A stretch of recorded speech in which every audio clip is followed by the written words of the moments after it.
చూస్తున్నట్లుగా చూస్తున్నాం. ఈ లోబత్తములు చూస్తున్నట్టు చూడండి, ఇక్కడ వ్యభిచారిని చూచుచు పాపము మానలేని కన్నులు గలవారు అస్థిరులైన వారి మనసులను మరులు కొలుపుకొంచు లోబత్వము సాధనము చేయబడిన హృదయం గలవారై శాపగ్రస్తులై ఉండి. చూసారా అండి ఎలాంటి వారై ఉన్నారంటే వీళ్ళు, ఎలాంటి స్థితిలో ఉన్నారంటే వీళ్ళు. చూస్తున్నారా? ఈ 12 లక్షణాలు మనిషి హృదయంలో నుండి బయటకు వచ్చి మనిషిని అపవిత్రుడిగా చేస్తున్నాయని చెప్పాను. ఇది 5వది లోబత్వము. 2 పేతురు 2:14 వచనం అంటున్నాడు. నేను మళ్ళీ చదువుతున్నా చూడండి. వ్యభిచారిని చూచి ఆశించుచు పాపము మానలేని కన్నులు గలవారును అస్థిరులైన వారి మనసులను మరులు కొల్పు లోబత్వము సాధకము చేయబడిన హృదయం గలవారై శాపగ్రస్తులై ఉండిరి. శాపగ్రస్తులై ఉంటున్నారు. చూసారండి? ఉన్నతమైన జాబులో ఉండి, ఉన్నతమైన అధికారిగా ఉండి ఇలాంటి నీచమైన తలంపు చేయటానికి, నీచమైన ఆలోచన చేయటానికి మనిషికి ఎందుకండి? ఒక స్త్రీని చూసినప్పుడు ఇలాంటి చెడు తలంపు పుడుతుంది. నీ చెల్లినో నీ తల్లినో చూసినప్పుడు ఎందుకు పుట్టదు ఆలోచన?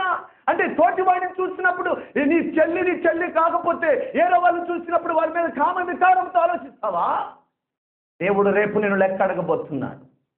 సహోదరి సహోదరుడా, వీటన్నిటికీ కారణం మానవుడు హృదయంలో పాపమును నింపుకొని ఉండటం వలన, ఆ పాపము నిండిన దాన్ని బట్టి వాడి చూపు, పాపము నిండిన దాన్ని బట్టి వాడి నేలక, పాపము నిండిన దాన్ని బట్టి వాడి దేహం కోరిక కోరుతుంది, బలి తీసుకుంటుంది చివరికి మానవుడు. ఇలాంటి స్థితిలో మానవుడు మారిపోవటానికి కారణం, పశుప్రాయుడిగా మారిపోవటానికి కారణం హృదయంలో దేవుడికి చోటు ఇవ్వకపోవటం వలన, హృదయంలో దేవుడి వాక్యానికి చోటు ఇవ్వకపోవటం వలన, దైవజనుడి మాటకు లోబడకపోవటం వలన, తల్లిదండ్రులను ప్రేమించకపోవటం వలన ఇలాంటి కిరాతకుడిగా రాజ్యగుడిగా మారిపోయాడు మానవుడి నాడు. మారిపోయాడు. ప్రియమైన బిడ్డలారా, ఎలా ఉన్నావు ప్రియ సహోదరి సహోదరుడా? ఇలాంటి లక్షణాలు నీలో ఉన్నాయేమో. వ్యభిచారిని చూసి ఆశించే, పాపం చేయాలని ఆశించే కన్నులు నీలో ఉంటే పీకేసుకో. 2 కన్నులతో కలిసి నువ్వు నరకంలో కాలుడు కంటే నీ కన్నుని అభ్యంతరం పెడితే ఆ కన్ను తీసివేసుకోమని దేవుని వాక్యం సెలవేస్తుంది. పదే వ్యభిచారిని చూడాలని ఆశపడుతున్న నీ కన్నులు, అది దాని ద్వారా నువ్వు నరకానికి పోవటం కంటే, 2 కన్నులతో నరకంలో కాలుడు కంటే ఒక కన్ను పీకేసుకో. ఏ కన్ను అయితే నేను అభ్యంతరపరుస్తుందో ఆ కన్నుని తీసివేసుకో. దేవుని వాక్యం సెలవేస్తుంది. అయితే ఇంకొక మాట చూస్తాం. 6వ లక్షణం ఏమిటి? చెడుతనం. మానవుని హృదయంలో చెడుతనం నిండి ఉన్నదని దేవుని వాక్యం సెలవిస్తుంది. ఏమని సెలవిస్తున్నాయి అంటే మానవుని హృదయంలో చెడుతనం నిండి ఉన్నది. ఆదికాండము 6వ అధ్యాయం 5వ వచనంలో అంటున్నాడు, మానవుని ఊహ ఎంతయో కేవలము చెడ్డదని దేవుడు ఆలోచించి తనను నొచ్చుకున్నాడని దేవుని వాక్యం సెలవిస్తుంది. ఎంత భయంకరమైన స్థితి ప్రియమైన దేవుని బిడ్డలారా! ఆలోచిస్తూ ఉన్నారా?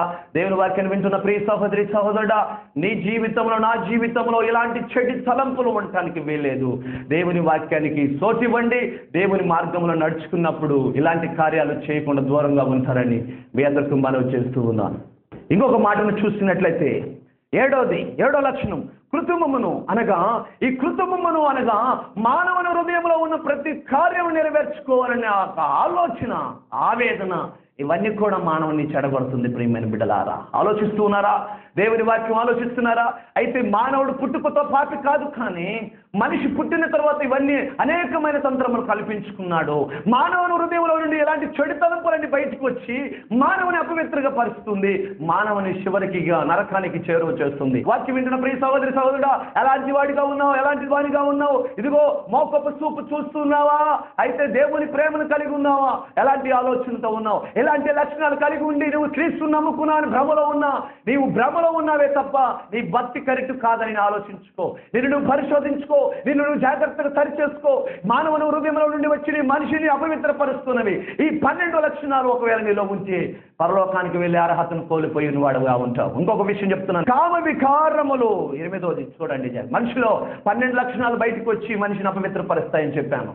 ఇప్పుడు 8వ లక్షణం గురించి చెప్తున్నాను చూడండి. కామ వికారములు అనగా, కామ వికారము మనిషిలో ఎప్పుడైతే కామతత్వం నిండిందో, ఈ కామ వికారమైన బొమ్మను చూడాలని నాడు ఇంటర్నెట్లో, సెల్లులో చిన్న పిల్లలు కూడా పాడైపోతున్నారండి. కామ వికారమైన దృశ్యాలు చూస్తూ ఉన్నారు ప్రేమ బిడ్డలారా. ప్రతి వాడికి చెల్లిపోను, ఆ ప్రతి వాడి చెల్లిపోనులో వీడియోలో ఏ బొమ్మలు? బట్టలు లేని బొమ్మలు. కంప్యూటర్ దగ్గర కూర్చుంటారు, తల్లిదండ్రులు కంప్యూటర్ నేర్చుకుంటున్నారులే అనుకుంటారు, వాళ్ళ పని వాళ్ళే, ఎలా పని వాళ్ళే. చివరికి వీళ్ళు చూడకూడని దృశ్యాలు చూస్తున్నారు. చిన్నతనం నుండే, యవన ప్రాయంలో నుండే కామతత్వంతో నిండిపోయి ఉన్నారు వీళ్ళు. వారి దృష్టిలు అలాంటివి, చివరికి వాళ్ళ ప్రయత్నం అలాంటిది. బిడ్డలారా, ఎలాంటి వాళ్ళుగా చూడండి. బాలుండడం మనసుని త్రోవలో వాడికి నేర్పుము, వాడు ప్రతోడైనా తొలగిపోడు అనాలి. ఎవరి ప్రాణంలో వాడు దేవుని మార్గం విడిచిపోడు అని దేవుడి వాక్యం చదివిస్తే చిన్నతనం నుండి మనం ఏం చదువుతున్నాము? డ్యాన్సులు అంటూ, ఆటలు అంటూ, పోటీలు అంటూ, ప్రైజులు అంటూ, చిన్నతనం నుండి వాడి టీవీలలో చూడాల్సిన అన్నిటిని చూపిస్తూ ఆ దగ్గరకు వచ్చి పెట్టుకొని చూపిస్తూ ఉన్నాము. చివరికి వాడు పాడైపోతున్నాడు. చూస్తున్నారా ప్రియమైన దినబిడ్డలారా? ఈ 8వది కామ వికారములు అనగా, కామ వికారం అంటే కామముతో నిండిన వాడు వికారమైన పనులు చేస్తాడు, వికారమైన డ్రెస్సులు వేస్తాడు, వికారమైన బొమ్మలు చూస్తాడు, వికారమైన బూతు బొమ్మలకు ఇస్తాడు, వికారమైన బూతు బొమ్మలు చూస్తూ ఉంటాడు. ప్రియమైన బిడ్డలారా, ఎందుకంటే వాడు కామముతో నిండి ఉంది వాడు హృదయము. కాబట్టి ఆ శరీరము ఆ కోరిక నెరవేర్చుకోవాలని ప్రయత్నం చేస్తుంది.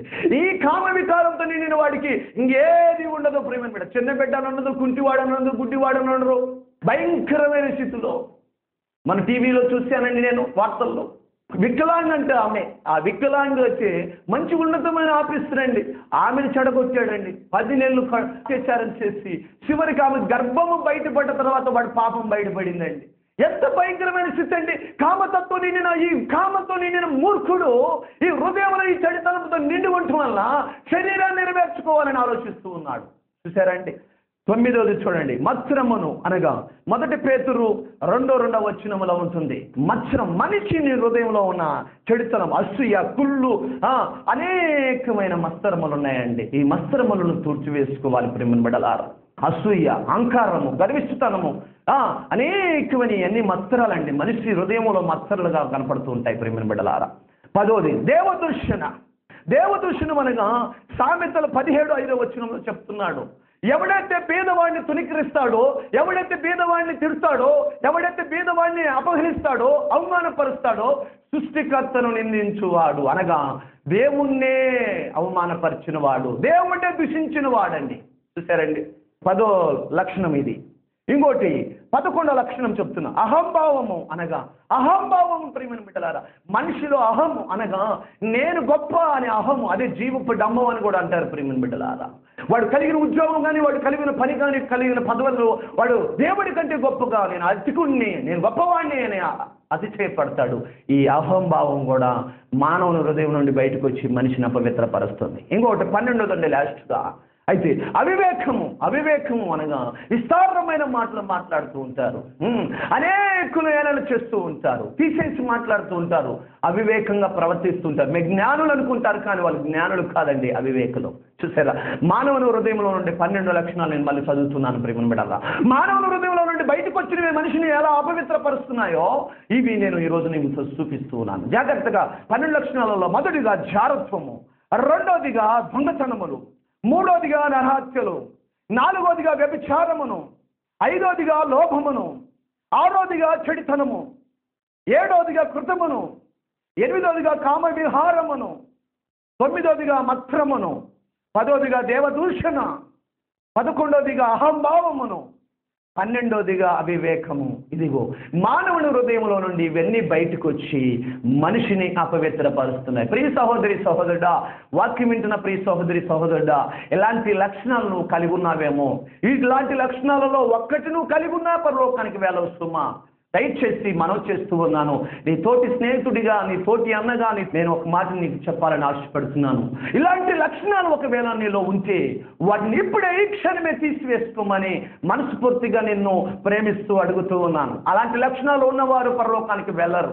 మనం పరలోకానికి వెళ్ళాలనుకుంటున్నాం కాబట్టి ఇవాళ ఇలాంటివి ఉన్న ప్రతి వాడు అయితే ఈ 12 లక్షణాలు నాలో ఉన్నాయి, ఈ 12 లక్షణాలు నాలో ఉన్నాయి కాబట్టి ఇలాంటివి మరి నేను తీసివేసుకోవాలంటే ఏం చేయాలన్నా, ఎక్కడికి తెగిపోతాయనా అని అడుగుతున్నావు. అయితే ఒక మాట నేను చదివిస్తున్నాను, ఏ లోక సత్యము కానీ, ఏ లోక ప్రభుత్వం కానీ ఎవరి వల్ల ఈ లక్షణాలు, మనలో ఉన్న లక్షణాలు పోవు, ఒక వాక్యం వల్లే పోతాయి. కారణం ఏంటంటే దేవుని వాక్యం చదివిస్తుంది అంటున్నాడు, ఒకరి నడత దేని ద్వారా శుద్ధి చేసుకుందరు, నీ వాక్యమును బట్టే కదా అని కీర్తనకారుడు చదివిస్తున్నాడు. అంటే ఒక నడత అనగా ప్రవక్తన అనగా ఈ హృదయంలో ఉండవచ్చిన మనిషిని ఇలా మారుస్తున్నాయి. ఇవన్నీ తొలగిపోవాలంటే ఈ లోకములో ఏ సత్యము వల్ల, ఏ కిరాతకుడు, నరహంతకుడు ఎవరు మారడు కానీ దేవుని వాక్యం వల్లే మారుతాడు. నేను అంటూ ఉన్నాను, ఈనాడు అర్ధరాత్రి ఆడదు ఒంటరిగా వెళ్ళాలని మనలో పెద్దలు చాలా మంది కోరుకున్నారు. కానీ పగల టైంలోనే ఒంటరిగా వెళ్ళాలని స్థితి వచ్చిందంటే వీటన్నిటి కారణం మానవుడు చెడిపోయి ఉన్నాడు. మానవుడు హృదయం చెడిపోయింది. అదే మానవుల హృదయంలో దేవుని వాక్యం ఉంటే అర్ధరాత్రి ఆడ మనిషి ఒంటరిగా వెళ్ళగలదు. ప్రియమైన దేవుని బిడ్డలారా, చెల్లెగా తల్లిగా ప్రతివాడు భావిస్తాడు వాక్యం ఉన్నప్పుడు. తోటివాడిని స్నేహితుడిగా భావిస్తాడు, శత్రువుగా చూడడప్పుడు. కామ వికారముతో కనపడిన స్త్రీని చూడడు, మోహపు చూపుతో చూడడు, ప్రేమతో ఒక తల్లిని చూసినట్టు చూస్తాడు. 20 సంవత్సరాలు యవ్వన ప్రాయంలో నుండి వచ్చిన ఆడపిల్లని ఎదురుగా నిలబడ్డా ఈమె నా తల్లి అనుకుంటాడే, నా చెల్లి అనుకుంటాడే తప్ప కామముతో రెచ్చిపోయి ఆమెని బలాత్కారం చేద్దాం, అత్యాచారం చేద్దామని ఆలోచన రాదు. కారణం, నా దేవుడి వాక్యం అలాంటిది. నా దేవుని వాక్యం ఉన్న హృదయంలో ఉన్న ప్రతి వాడు అలాగనే ప్రేమిస్తాడు. నా దేవుని వాక్యానికి చోటు ఇవ్వాలి. నా దేవుని వాక్యానికి ఇక్కడనే నువ్వు చోటిచ్చి దేవుని కోసం బ్రతుకుతావని ఆశిస్తూ ఈ కొద్ది మాటలు ముగిస్తూ ఉన్నాను. ప్రార్థన చేసుకుందాం.